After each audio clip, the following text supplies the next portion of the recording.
Who stays and who goes? That is going to be the conversation of today's Detroit Red Wings related video. And to help us out, I wanted to go over a few articles. There are two that I do think are intriguing enough. They bring up some names, they get the conversation going. Check them out in the description below. Let's head over firstly onto The Athletic, because Max Bultman published this piece earlier this morning. Red Wings 25-26, who stays and who goes this summer. This is Bultman's publication of roster tiers. It's a really interesting way to systematically break down which players are probably going to stay, which players are probably going to leave. Of course, though, it's on The Athletic. It's paid for material, so we're not going to screenshot anything from this piece itself. If you have The Athletic, though, all the power to you to go out there and read the piece yourself. Max Bultman does some pretty good work, as always. But we're also going to head over onto Detroit Hockey Now, because a piece published by Kevin Allen earlier this morning as well also has some of the same thoughts. Who goes for the Red Wings and the Parekh Kane plan? Let's go out there and read what this Detroit Hockey Now article proposes at the beginning. While Detroit seems to have an ambitious plan to strengthen their offense this summer through trades and signings, it'll be interesting to see how they will create the roster space to accomplish that objective.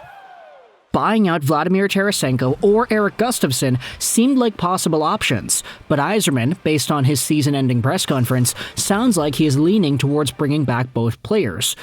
Even if Tarasenko was part of the plan, the Red Wings have enough cap space, $20 million plus, and roster room to add 2 scorers to the mix. Plus, there is an expectation that Marco Kasper will continue to grow as an offensive contributor.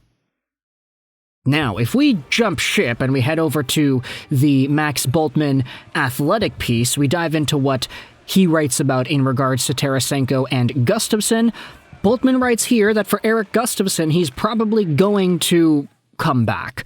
He can play both sides, and he can run a power play, and he's got utility as a 6th or 7th defenseman. However, for Vladimir Tarasenko, it is kind of a toss-up here. Bultman does propose the idea of a Tarasenko buyout, him and his $4.75 million AAV contract. He didn't really do all too well this season with that kind of a dollar amount.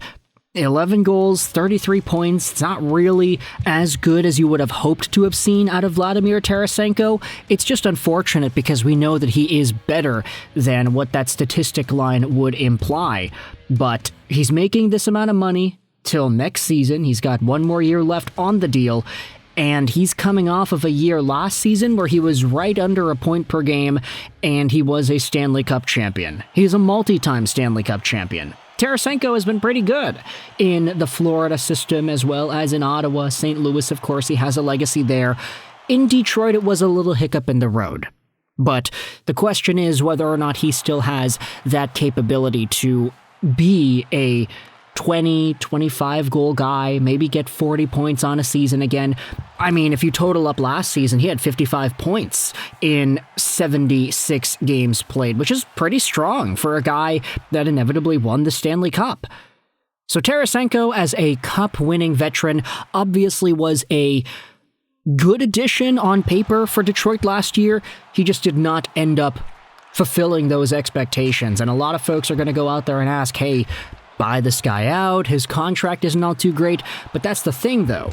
You had Stevie Y go out there and speak out about Tarasenko in the post-season press conference, and Stevie Y said pretty assertively, I think Tarasenko's play was probably better than his production would imply.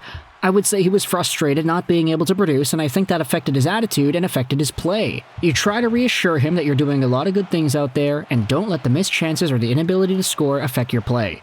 I'm hopeful and expecting him to give us more than he did this year, because I know we can.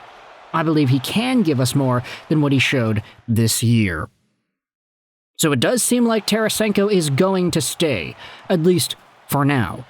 Let's scroll back down into the Detroit Hockey Now article that Kevin Allen wrote. There also is a conversation here on Parekh Kane. Yzerman has said he plans to look at trading options, which means there could be players moving off of his roster. He made it clear he is not opposed to moving prospects to improve the current roster. Perhaps Jonathan Berggren could be included in a deal? Whatever Yzerman does, the re-signing of Patrick Kane is a crucial component. Yzerman is optimistic that Kane is coming back. We had a brief discussion in our meeting, and we would preferably try to get some things in place if we can early, Yzerman said. If not, we'll figure out something down the road, but there's strong mutual interest on both parties. At least I should speak for myself.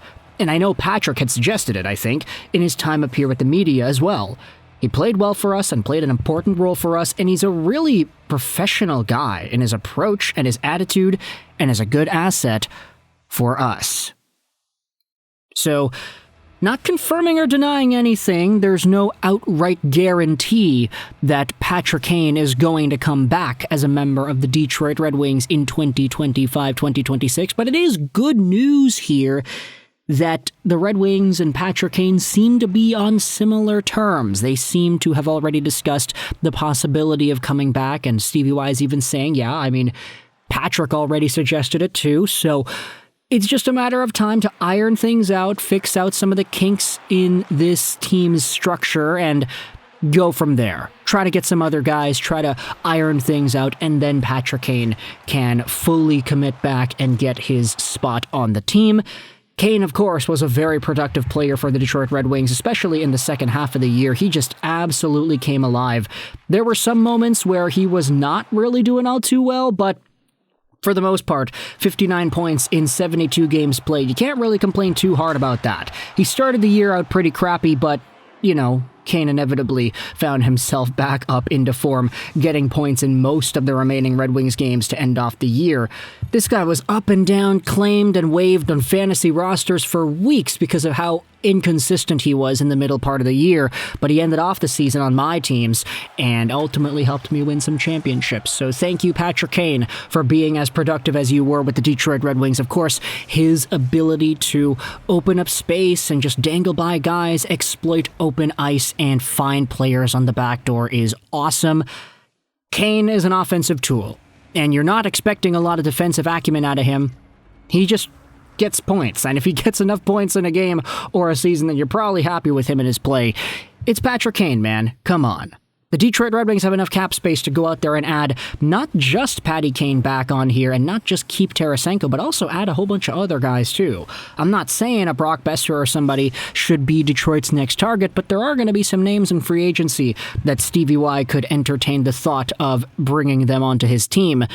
Ultimately, though, I want you to let me know your thoughts in the comment section below. How do you feel about this Detroit Red Wings conversation? Stay or go, yay or nay? We focused more so on Tarasenko and Patrick Kane in this video, but the Max Boltman article does talk about some other guys that could be gone too. Is Tyler Mott sticking around? Is Alex Lyon here? Who knows? Tyler Mott is a guy that I would absolutely love to see stick around in Detroit. I think he just plays a game that is admirable, but that's the thing, right? Every team that has had Tyler Mott has said similar things about Tyler Mott, especially me as a Vancouver Canucks fan, watching this guy's career blossom ever since he was acquired by Vancouver in the Thomas Vanek trade back in 2018's trade deadline. So let me know your thoughts in the comment section below about some of the other Red Wings as well, if you wanted to get into the conversations about that. Do you think Lyon's back? Do you think Craig Smith is back? What are your thoughts on Tarasenko and Kane? I hope you enjoyed this video. And bye.